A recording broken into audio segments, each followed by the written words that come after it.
Happy Valley Baptist Church. Okay. They're one of those churches that mug you whenever you go there.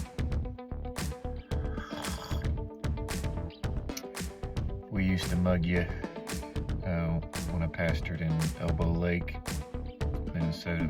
We'd give you a mug.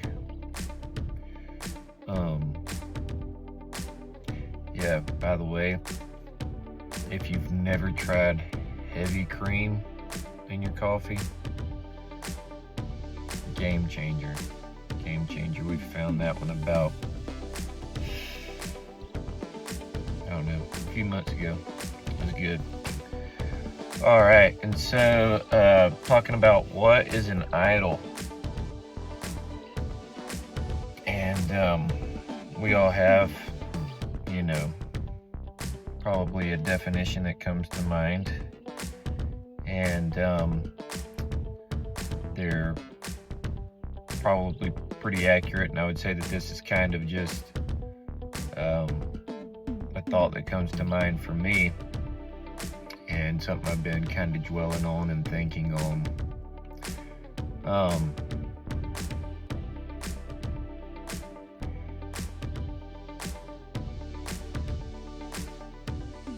And like using an illustration. I know I use illustrations from stories a good bit. So you could take a Bible illustration, is Jesus in his temptation from Satan. And so Satan tries to get him to shapeshift a rock into bread. That doesn't work. And so he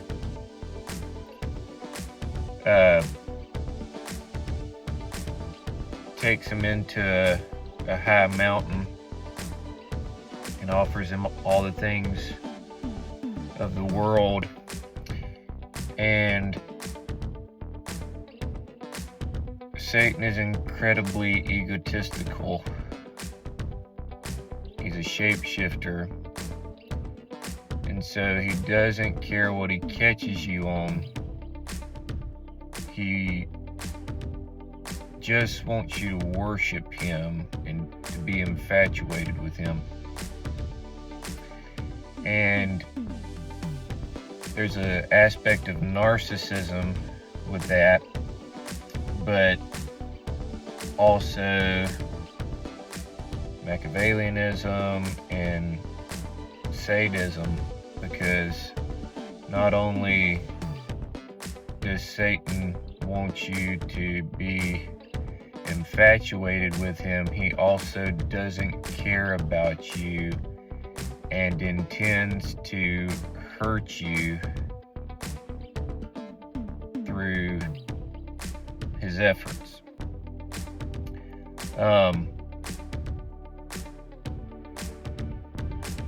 And that's what an idol is, and you have to think about it sort of like this, that what's the motive for the idol? You reap what you sow, right? And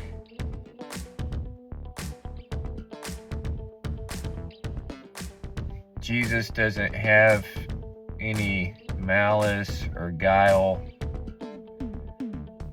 He is who he is. He's genuine. And so the sin doesn't come out of him because it's not in him. And so to try to clarify that a little bit more about, with an idol, an idol can be anything.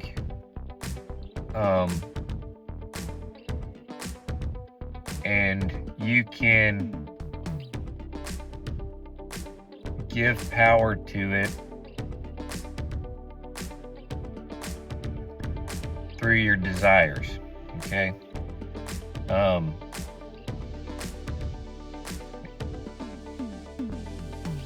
Like I'll use another illustration.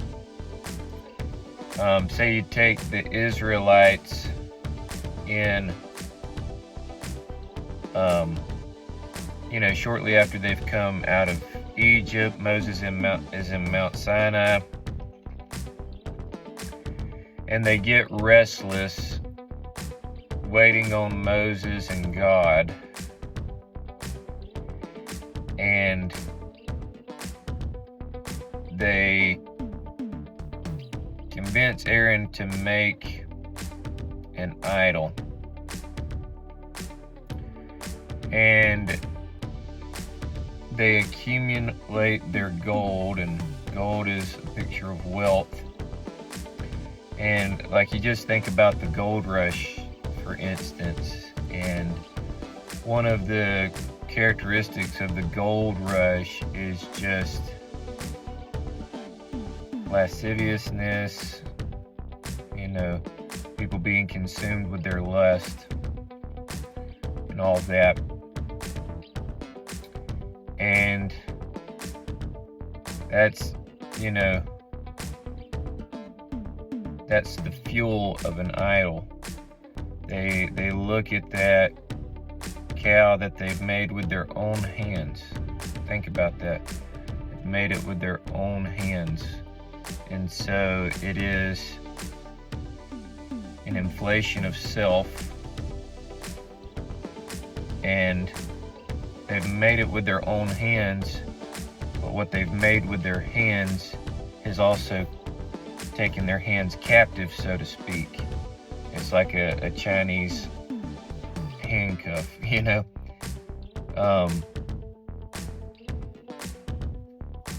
and that's like the narcissism thing. Like, narcissism comes from, I think, a Greek god like Narcissus or something like that. And he looked at his reflection and became infatuated with it.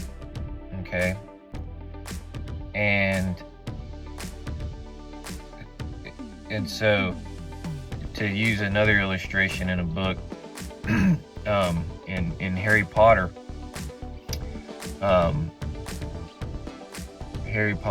and his red-headed friend that I can't think of his name right off the top of my head. They're going about the castle and their invisible cloak and all that, and they stumble into this room and they find this mirror, and the mirror shows you what your deepest desire is, and that's what it is. That's your deepest desire is your idol. And so if self is your deepest desire, it's like, well, whatever self wants will become your idol. And like, that's, so it's empty in the aspect of, like, so say you become full of yourself, say you become just like a full-blown narcissist, that all you can desire is self. You're infatuated with self. You're infatuated with giving self what it wants. And that's essentially what the Israelites become.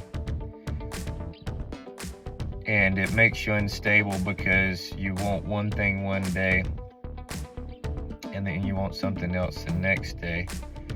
And so, and it leaves you longing. too. An idol will leave you longing because you're always changing, and then the idol's kind of always changing too. That's why God told the Israelites in Deuteronomy 6, the Lord your God is one Lord. And polytheism, and it's interesting,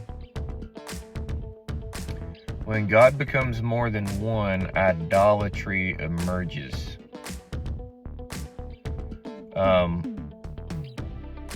that's why in the Christian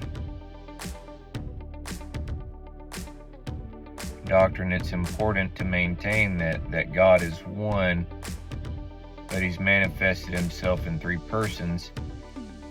And why that's good is that is a picture of things being in their proper order, because there's more than one thing. Obviously there's one God, he's in his proper order, and so there needs to be a unity within the diversity of life. And it's on our quarters and stuff. I heard Ravi Zacharias talk about that, pluribus unum, out of many one, or something like that. I probably have that a little bit off, but so to summarize it, is that an idol has to do with your deepest desire.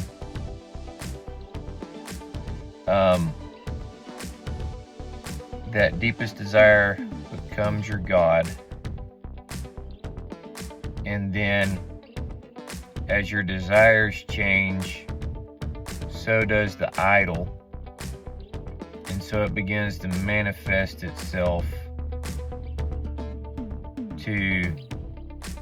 and so you have to become, the idols have to become many, and they accumulate, because you start worshiping every desire that you have.